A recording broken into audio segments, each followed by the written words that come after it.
कोकणातील प्रत्येक अपडेट जाणून घेण्यासाठी आजच माझे कोकणच्या सोशल मीडिया प्लॅटफॉर्मला लाईक, फॉलो आणि सबस्क्राईब करा।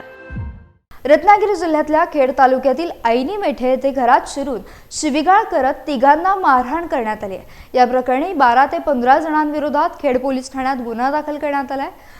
ऐनी मेठे येथील 44 वर्षीय प्रकाश भागोजी जाधव, लक्ष्मी प्रकाश जाधव आणि दीप्ती प्रकाश जाधव हे तिघे जण टीव्ही पाहत असताना घरावर कोणीतरी दगड मारत असल्याचा आवाज आल्यानं ते पाहण्यासाठी घराबाहेर आले। तेव्हा ऐनी मोहल्ला येथील प्रथमेश जाधव आणि त्यांच्यासोबत असलेल्या 12 ते 15 जणांनी हॉकी स्टिक घेऊन घरात शिरले आणि त्यांनी शिवीगाळ करत मारहाण करण्यास सुरुवात केली, तसेच ठार मारण्याची धमकी देखील दिली। या मारहाणीत तिघेही जखमी झालेले असून त्यांच्यावर रुग्णालयात उपचार सुरू आहेत। या प्रकरणी खेड पोलीस ठाण्यात दिलेल्या तक्रारीवरून प्रथमेश जाधव आणि त्याच्या सोबत असलेल्या 12 ते 15 जणांविरोधात गुन्हा दाखल करण्यात आला आहे।